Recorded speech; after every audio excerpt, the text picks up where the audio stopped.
जय हिंद, नमस्कार साथियों। स्वागत है आपका आपके अपने YouTube चैनल सार्विका हिस्ट्री पॉइंट पर। स्कूल व्याख्याता परीक्षा 2026 जिसकी परीक्षा जून महीने में संभावित है और उम्मीद है आप सब साथी अच्छे ढंग से अपनी तैयारी को अंजाम दे रहे होंगे। जैसा कि आपने थंबनेल में देखा, आर्य कंपटीशन गाइड, नाथ पब्लिकेशन और एक है हमारे पास पप्पू सिंह प्रजापति की जो हाल ही में लेटेस्ट जो बुक गाइड आई है। इनमें कौन सी बुक पढ़े, कौन सी सफिशिएंट है। और जैसा कि अभी आरपीएससी ने कहा है कि मूल किताबें पढ़िए, तो क्या इनको छोड़ दें, मूल किताबों की तरफ जाएं,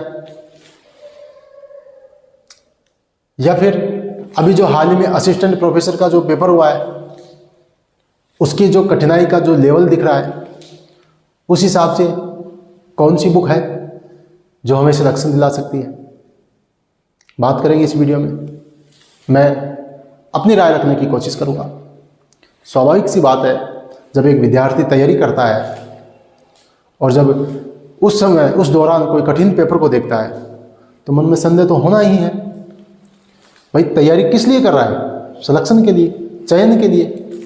तो मन में प्रश्न तो होगा कि मैं जो कंटेंट पढ़ रहा हूँ, मैं जो सामग्री पढ़ रहा हूँ, क्या वो सफिशिएंट है? क्या उससे मेरा अंतिम सूची में चयन हो जाएगा? ये संदेह तो स्वाभाविक है। तो साथियों, मैं आपको बता देता हूँ, देखिएगा 6 महीने का वक्त आपके पास है। जून में एग्जाम होना है।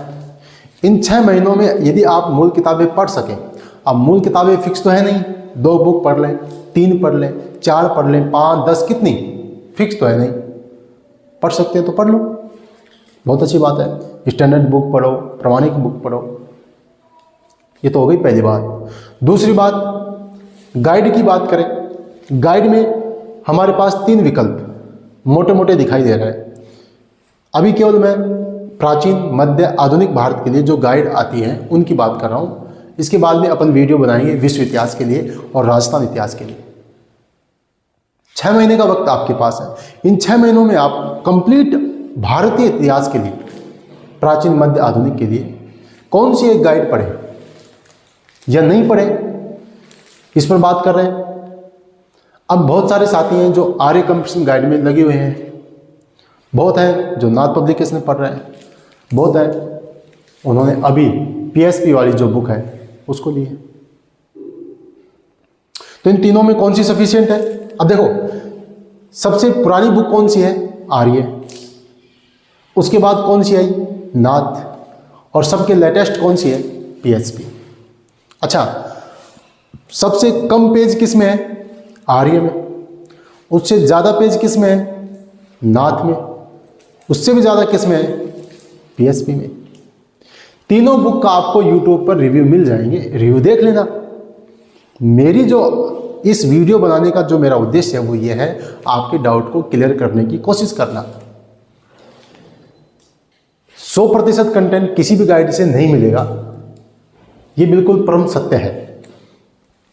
100% कंटेंट कितनी ही ऑथेंटिक बुक पढ़ लो वहीं से भी नहीं मिलना है, ये भी परम सत्य है। और 100% कंटेंट के पीछे भगो भी मत, ये भी बात मान लो, ये भी गांठ बांध लो। हमारी वाली भर्ती में यदि 800 सीट थी, पेपर का ठीक ठाक स्तर था, धीरे धीरे बढ़ रहा है, तो कट ऑफ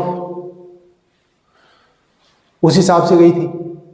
अभी हाल ही में जो भर्ती हुई है, प्री का रिजल्ट आया, डॉक्यूमेंट्स वेरिफिकेशन हो चुका है, मेन रिजल्ट आएगा, 90 सीट है, उसमें कट ऑफ देख लेना। कहने का मेरा जो भाव ये है, यदि पेपर कठिन होगा तो कट ऑफ नीचे भी तो आएगी। पेपर कठिन है तो सबके लिए है, बहुत कठिन है तो क्वालिफाई मार्क्स 40% पे ही सिलेक्शन हो जाएगा। तो उससे डरने की आवश्यकता नहीं है। हमें 100% के पीछे नहीं भागना, हमें 80 के पीछे भी नहीं भागना, 70 के पीछे भी नहीं भागना, बस हमारा सिलेक्शन होना चाहिए। अब सिलेक्शन होने के लिए यदि एक एक पार्ट, प्राचीन, मध्य, आधुनिक, तीनों के लिए यदि तुम अलग अलग ऑथेंटिक बुक पढ़ोगे तो कब तक पढ़ोगे? कितना पढ़ोगे, कैसे याद करोगे? सोचना आपको है, समझना आपको है, निर्णय आपको लेना है। साथियों, आप जो भी पढ़ रहे हैं, आर्य पढ़ रहे हैं, नाथ पढ़ रहे हैं, पीएसपी पढ़ रहे हैं, ये तीनों पार्ट के लिए है। तीनों में कौन सी बुक में ज़्यादा कंटेंट है? पीएसपी में ज़्यादा है, तो स्वाभाविक बात है प्रश्न आने की संभावना भी उसमें ज़्यादा है। अब वो बात अलग है कि आप याद कर पाते हैं कि नहीं कर पाते हैं। नाथ पढ़ रहे हैं तो नाथ में भी काफ़ी पेज है, उसको भी याद कर पाते हैं कि नहीं कर पाते। आर्य है तो जब आर्य ही थी, अन्य बुक नहीं थी, तो लोग ये भी कहते थे कि आर्य को याद करना मुश्किल है। अब इसकी टक्कर में अन्य 2 बुक आ गई तो कह रहे आर्य इजी है। इजी तो कुछ भी नहीं है, इजी तो राम का नाम भी नहीं है, उसको भी 10 मिनट नहीं ले सकते कोई लोग। तो फिर चीज़ याद करनी पड़ेगी, कोशिश करनी पड़ेगी, मेहनत करनी पड़ेगी, बार बार रिवीजन करना पड़ेगा। आप इतनी बात याद रख लें, जो भी पढ़ रहे हैं वो याद होनी चाहिए। बस आर्य पढ़ रहे हैं, याद होनी चाहिए, नाथ पढ़ रहे हैं, पीएसपी पढ़ रहे हैं, याद होनी चाहिए। परीक्षा में प्रश्न आ रहा है, गलत नहीं होना चाहिए। सर मैं आर्य गाइड पढ़ रहा हूँ, यदि आप आर्य गाइड पढ़ रहे हैं और आपने 2 बार 3 बार 4 बार पढ़ दिया है तो आप आर्य पढ़िए, लेकिन थोड़ा सा चेंज कर लीजिए। क्या चेंज करना है? आर्य में आप प्राचीन भारत को छोड़ दीजिए, मध्यकालीन आधुनिक भारत पढ़ लीजिए। प्राचीन के लिए आप सौरभ चौबे ले लीजिए या केसी श्रीवास्तव, दोनों में से एक बुक ले लीजिए। मेरी बात को पुनः सुना। यदि आप आर्य गाइड पढ़ रहे हैं तो आर्य गाइड को कंटिन्यू रखें, उनमें 2 चीज़ें ऐड कर दें। एक तो प्राचीन भारत को छोड़ दें, प्राचीन भारत में उस आर्य के स्थान पर सौरभ चौबे या केसी श्रीवास्तव को ले लें, पहली बात, ठीक है। दूसरी बात, आर्य गाइड में जो आधुनिक भारत है उसमें थोड़ी सी चीज़ें ऐड कर लें। क्या?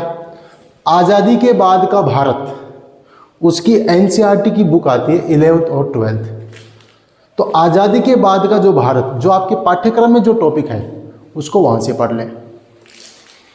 मैं फिर बता रहा हूँ, यदि आप आर्य गाइड पढ़ रहे हैं तो आर्य गाइड में मध्यकाल आधुनिक भारत को अच्छे से उसी में से पढ़ते रहें। प्राचीन के लिए सौरभ चौबे ले लें या केसी श्रीवास्तव ले लें।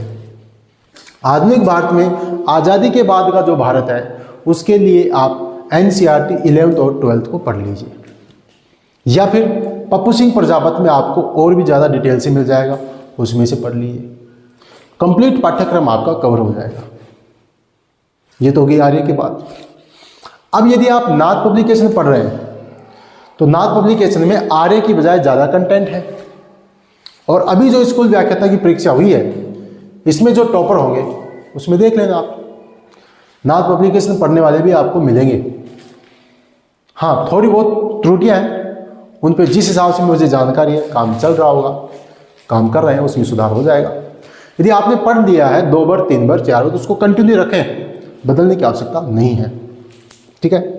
अब यदि आपके पास कोई सी भी गाइड नहीं है, न आर्य है न नाथ है, तो मेरा सीधा और स्पष्ट आपको यही राय है कि आप पीएसपी ले लें। कौन सी ले लें?